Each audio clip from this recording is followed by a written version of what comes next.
Bapak Ibu dan saudara-saudara, mungkin sebelum kita baca firman Tuhan ini ada intermezzo. Dari tadi ada lagu Batak. Orang Batak ini kelebihannya rasa memilikinya itu tinggi. Haleluya. Oh, haleluya. Kelebihannya orang Batak itu rasa memilikinya tinggi. Anak saya pasti saya bilang anak kita katanya gitu ya. Yerusalem tadi dibilang Hutata katanya, kampung kita katanya. Wah, luar biasa. Inilah kelebihan orang Batak. Rasa memilikinya itu tinggi. Ayo pergi, datang dulu ke rumah kita katanya seperti itu. Padahal rumah saya, padahal rumah dia, padahal rumah mereka. Tetapi orang Batak rasa memilikinya itu tinggi. Yerusalem dikatakan sebagai kampungnya, Hutata katanya. Hutata di Yerusalemi katanya. Kampung kita di Yerusalem. Tetapi Yerusalem yang kita nanti-nantikan itu yang menjadi harapan kita mau pergi ke sana. Seperti itu saudara-saudara. Minggu ini, minggu pertama bulan Mei. Judulnya adalah Janji Roh Kudus. Saudara-saudara, mari kita buka Alkitab di 1 Kisah Para Rasul 1 ayatnya yang ke-8. Saudara, saya akan bacakan kepada kita atau kita sama-sama, mari kita berdiri. Kisah Para Rasul 1 ayatnya yang ke-8. Saudara sudah dapat ayat dari depan sudah dapat atau saudara sudah dapat buka di ponsel saudara atau di Alkitab yang saudara miliki. Mari kita baca 3, 2, 1. Tetapi kamu akan menerima kuasa kalau Roh Kudus turun atas kamu, dan kamu akan menjadi saksiku di Yerusalem dan di seluruh Yudea dan Samaria dan sampai ke ujung bumi. Silakan duduk Bapak Ibu, saudara-saudara. Firman Tuhan hari ini dibaca dari kitab namanya Kisah Para Rasul. Ditulis oleh Lukas, saudara-saudara. Murid dari Tuhan Yesus. Ada yang bilang, yang nulis Yohanes katanya. Gara-gara habis Matius, Markus, Lukas, Yohanes, Kisah Rasul. Lah, berarti paling tidak Kisah Rasul itu yang tulis Yohanes, seperti itu. Bahkan kalau kita tidak baca dengan teliti, ya kita selalu bilang Kisah Para Rasul itu ditulis oleh Paulus, oleh Yohanes, seperti itu. Padahal Kisah Para Rasul ini lebih banyak ditulis oleh Lukas. Pasal 1 ini terjadi setelah kebangkitan Tuhan Yesus dan sebelum kenaikannya ke surga pada masa 40 hari. Yesus melayani Tuhan. Setelah dia bangkit 40 hari, dia melayani, dia memperkenalkan diri, dia naik dan dia turun sampai ke dunia orang mati. Dia ketemu dengan orang-orang yang mati tanpa mengikut Tuhan, seperti itu. Tanpa mengetahui ada juru selamat, tanpa percaya kepada Allah. Lalu ada pertanyaan, apakah orang mati itu bisa dilayani? Karena Alkitab katakan Yesus melayani kepada orang-orang yang sudah mati, seperti itu. Padahal Alkitab menuliskan dan menjelaskan bahwa Yesus itu mendeklarasikan, dia memberitahu bahwa sebenarnya mereka mati dalam keadaan yang ketidaktahuan, seperti itu. Sehingga orang mati tanpa pertobatan itu tidak bisa lagi diselamatkan. Sehingga tidak ada keselamatan kedua setelah kita mati. Yesus datang dan memperkenalkan dirinya. Dia hanya mendeklarasikan, tidak membenarkan orang-orang yang mati untuk kembali bertobat. Sehingga selagi kita hidup, pertobatan itu masih bisa terjadi sampai hari ini. Puji Tuhan. Haleluya. Pasal 1 ini Yesus menampakkan dirinya kepada murid-murid. Dia mengajar tentang kerajaan Allah dan memberikan instruksi terakhir, perintah terakhir. Dan ayat 8 Secara khusus ini adalah amanat terakhir sebelum kenaikan, sehingga memiliki bobot yang sangat penting. Ini bukan sekedar janji, tetapi juga arah dan misi gereja. Waktu gereja itu mulai di Yerusalem saat Roh Kudus penuh kepada para rasul, mereka bisa berbicara seperti orang yang sedang berbicara, bangsa lain yang sedang berbicara, seperti itu. Lalu gereja kedua itu ada di Antioquia ketika Paulus melayani Tuhan, seperti itu saudara-saudara. Sehingga gereja itu tadinya muncul karena kumpul orang-orang percaya. Kita kumpul dan kumpul. Kristen itu mulai ketika ada orang berkumpul mengikut Kristus, seperti itu. Pengikut Kristus itu namanya Kristen. Firman Tuhan hari ini menuliskan kepada kita, tetapi kamu akan menerima kuasa kalau Roh Kudus turun atas kamu. Dalam bahasa Yunaninya itu dikatakan ala lemseste dinamin epelontos tou hagio pneumontos ephimas kai eseste mou martires. Saudara, kita akan mulai uraikan satu persatu dari kalimat itu. Lemseste dinamin itu artinya, lemseste itu kamu akan menerima, katanya seperti itu. Lemseste kamu akan menerima. Dinamin itu dari kata dinamik, bergerak, dinamit, meledak, seperti itu saudara-saudara. Dinamin itu adalah kuasa, akar katanya dinamis, dinamit yang meledak. Sehingga kalimat ini mengatakan bahwa bukan kuasa biasa, tetapi kuasa ilahi yang menghasilkan kemampuan supranatural. Asal kata dinamit yang menghasilkan ledakan-ledakan, saudara. Kalau saudara dipenuhi oleh Roh Kudus, kamu akan menghasilkan ledakan-ledakan. Kuasa itu punya kemampuan yang menghasilkan dentuman. Kalau ada ledakan, maka bisa terasa sampai sana. Kalau saudara nonton di video ada ledakan, meledak. Sekarang lagi perang, ada video dokumenter, video yang FYP dilihat meledaknya gedung di sana, akhirnya sampai kaca pecah di sini. Saudara, itu artinya dinamik, ledakan-ledakan itu menghasilkan satu yang bisa dirasakan oleh orang lain, yang bisa dirasakan oleh lingkungan lain, seperti itu. Dinamik, dinamis, bergerak. Kuasa itu bergerak, saudara. Sehingga ini bukan kekuatan manusia, tetapi kuasa dari Allah itu sendiri. Kalau saudara mau mempengaruhi orang lain, punya kuasa atas orang lain, maka kita harus punya kemampuan lebih. Tetapi firman Tuhan hari ini katakan, kalau kamu menerima Rohku, katanya, maka kuasa itu datang dari Tuhan.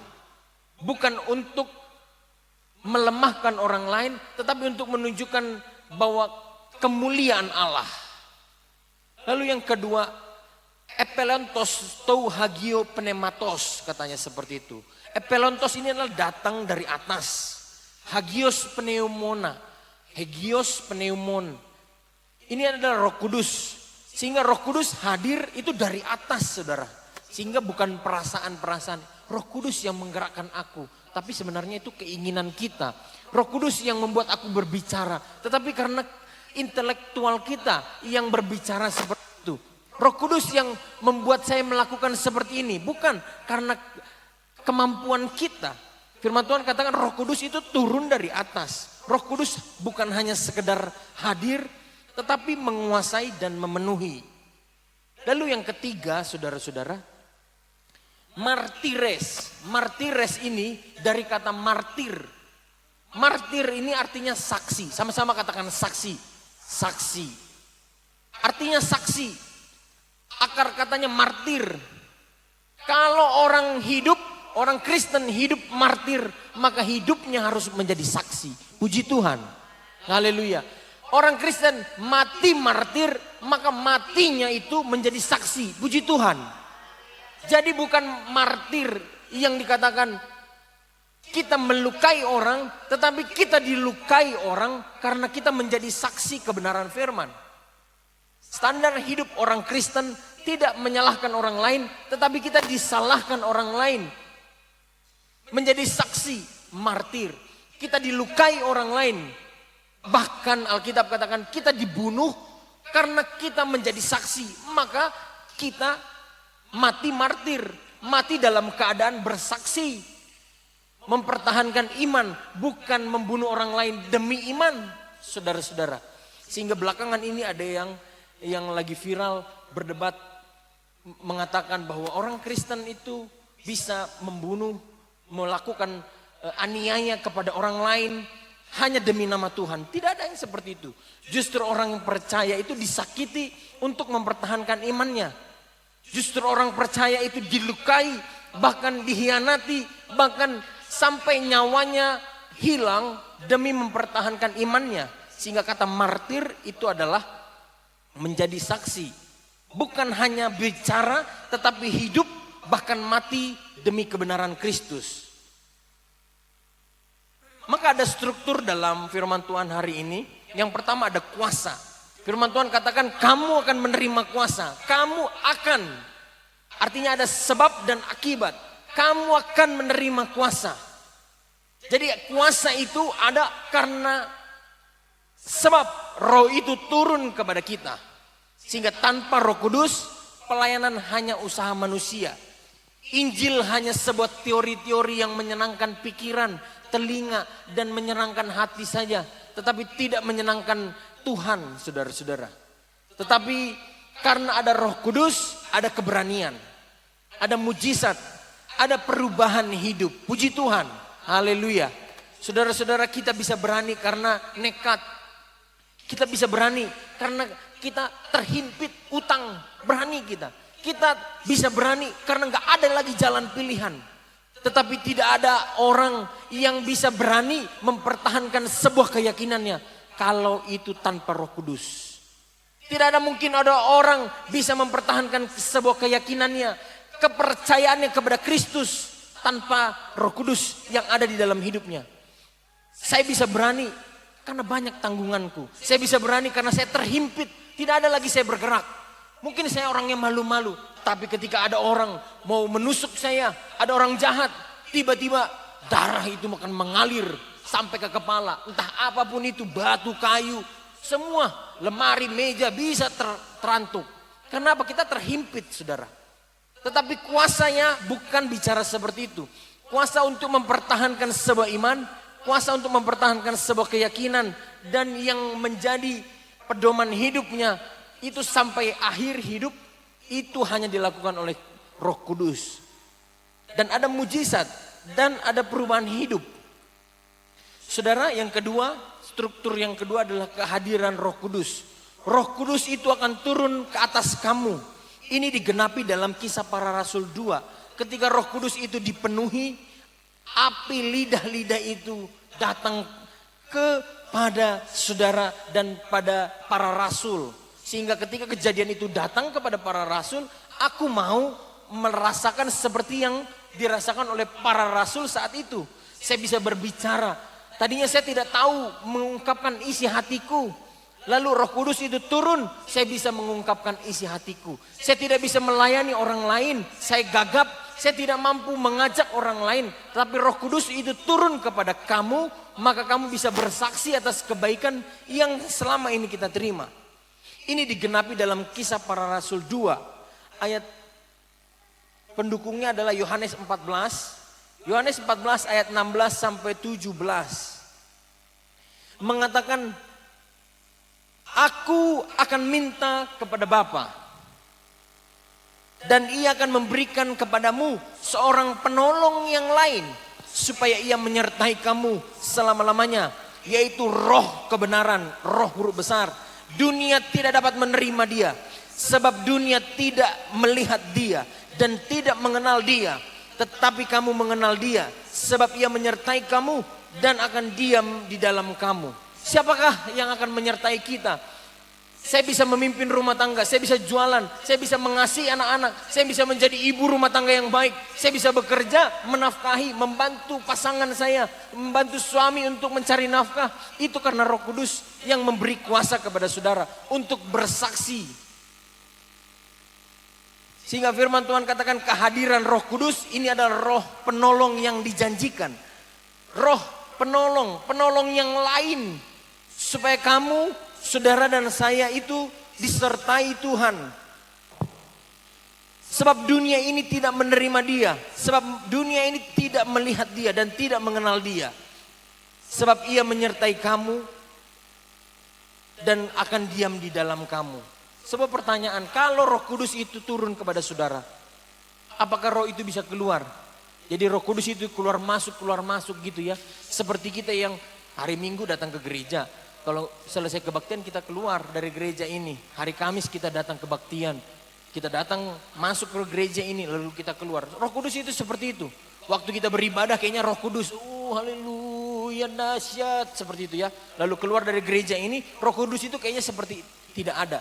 Roh Kudus itu tidak akan bisa keluar masuk di dalam tubuh kita saudara. Sekali dia masuk maka dia akan terus pimpin hidup kita menjadi saksi bagi dunia ini.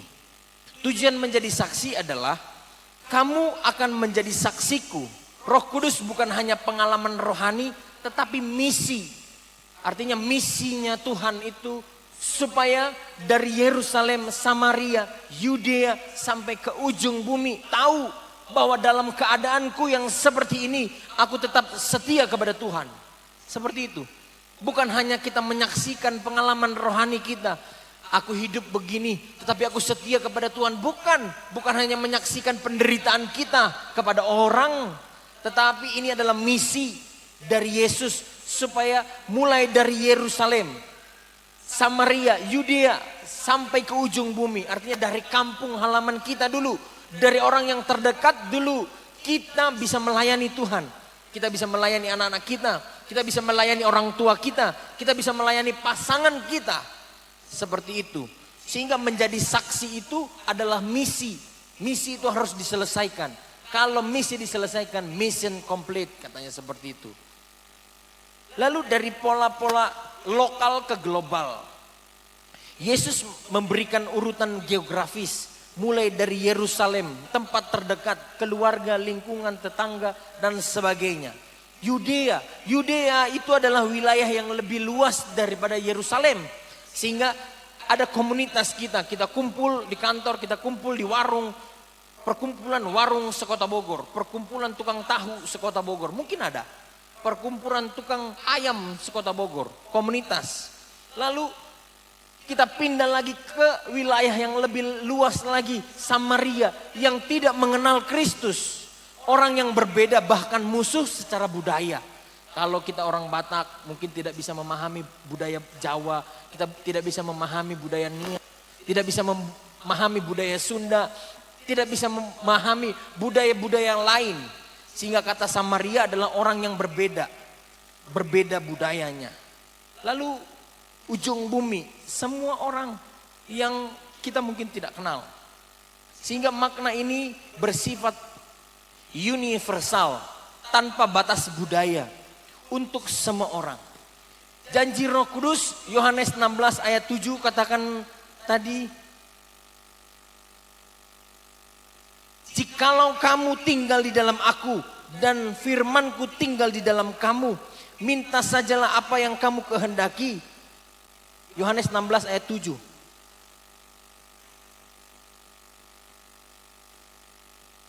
Namun benar yang kukatakan kepada kamu adalah lebih berguna bagi kamu jika aku pergi. Sebab jikalau aku tidak pergi, penghibur itu tidak akan datang kepadamu. Tetapi jikalau aku pergi, aku akan mengutus dia kepadamu. Puji Tuhan. Haleluya. Sehingga Roh Kudus ini adalah Tuhan Allah. Pribadi yang ketiga, Yesus juga adalah Tuhan dan Allah. Pribadi yang kedua, Bapa juga adalah Tuhan dan Allah. Pribadi yang pertama. Sehingga firman Tuhan hari ini mengajar kita untuk terus percaya bahwa kalau Roh Kudus itu turun atas kamu, kamu akan menerima kuasa. Kamu akan menerima kuasa untuk bersaksi, menceritakan semua kebaikan Tuhan yang pernah kita alami sebagai orang-orang percaya.